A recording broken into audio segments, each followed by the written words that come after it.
có vẻ người đơn nó vẻ người sang sơ đông giang đang đi có vẻ bắt tháo semuanya có ôn lại tụm bài bài cerita chặt vẽ bài to tụm mình gặp là đường thì có trăng có vẻ là gì ta tôi buổi ta lời ta người quá dòng thế đây người sang có đây nhung hơi già cà phê tuy nhiên chẳng có vẻ đơn có vẻ người chẳng dòng thời ta về là bọn tập lời tài chia chẳng mơ cái bộ kia có vẻ người sôi thằng người ta mừng em để mà vui vẻ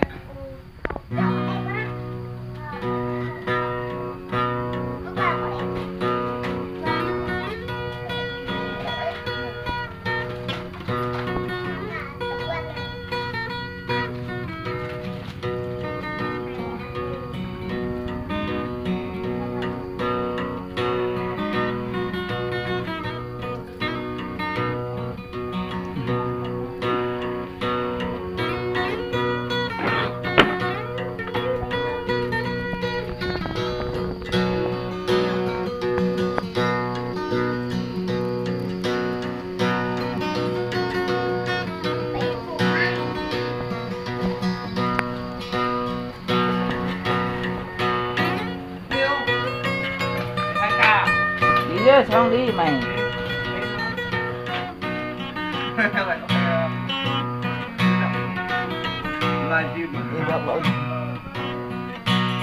cho đó đi đó nữa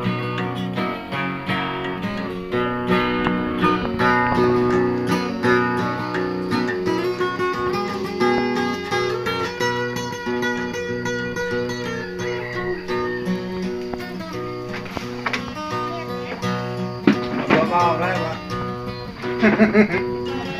vâng được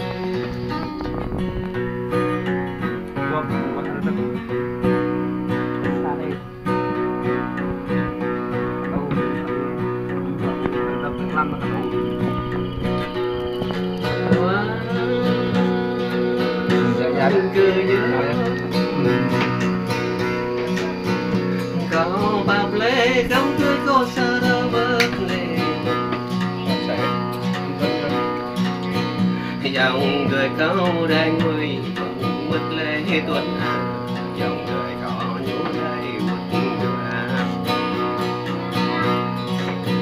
khổ sang nhau ước khúc ba sang con lệ tuần à tiếng lệ nhiều hàng bàn tiếng họ mang lệ xinh đến bốc bằng lệ cứ dù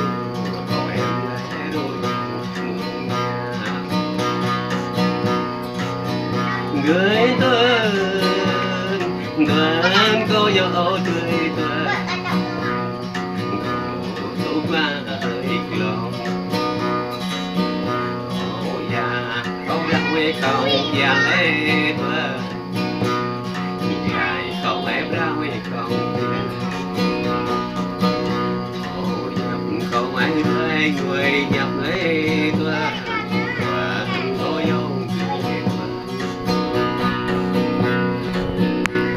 cô mắt mau sai lê cười tờ lê cơ rê mau sao lê tuần cô tỏ mau lê lê tuần vì cô lại nhớ mau lầm thó tuần người cô chẳng được người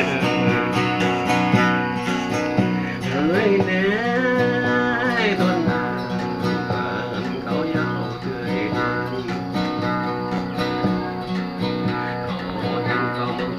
lễ tuần an đang đứng túc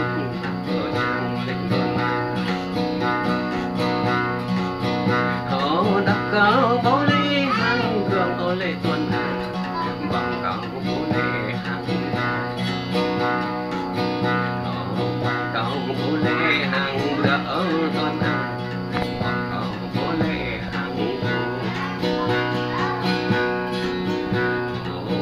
lễ cơ nhau mừng nhà lễ tuần và có nhau lễ người tuần vì nhà có đòn người sâu đông giang đang đẹp này có vẻ về bài mười kira đường đây rồi graphic đường đi sang nhà sáng ra sang kre thật đấy sang tương sau đây bộ mò nó sang la lên cái này không sang đi đơm đi sang là ngạn kring người đại đàn ta người phải người đơn nở rồi ra bờ tơ lại người phải người sang đi nhầm ta một kỷ niệm tên đơm thì tự tâm ra đơm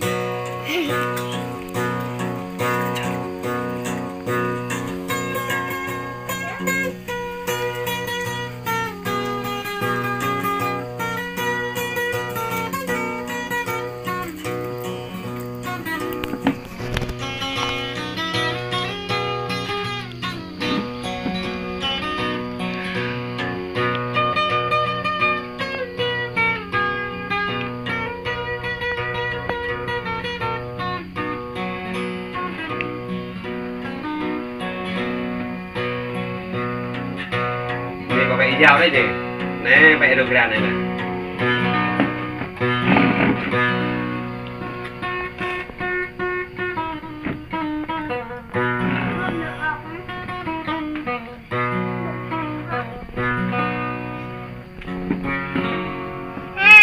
con là bông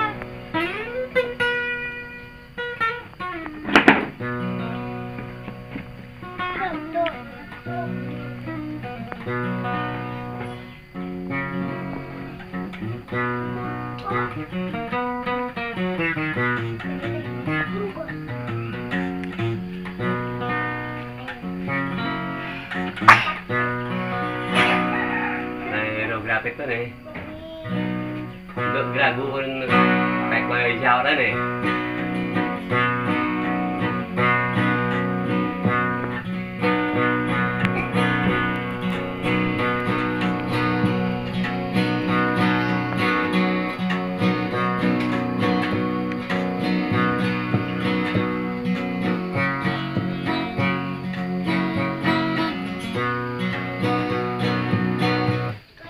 bây giờ nó bài tạt trọc ra với nữa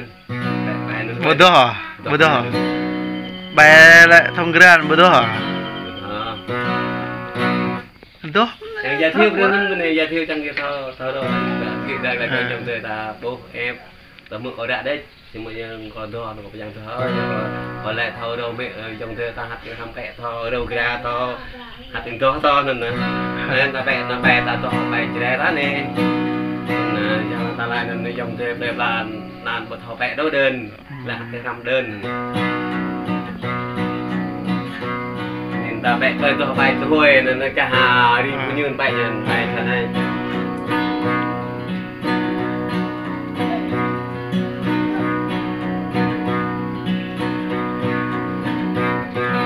cả rương ta vẽ từng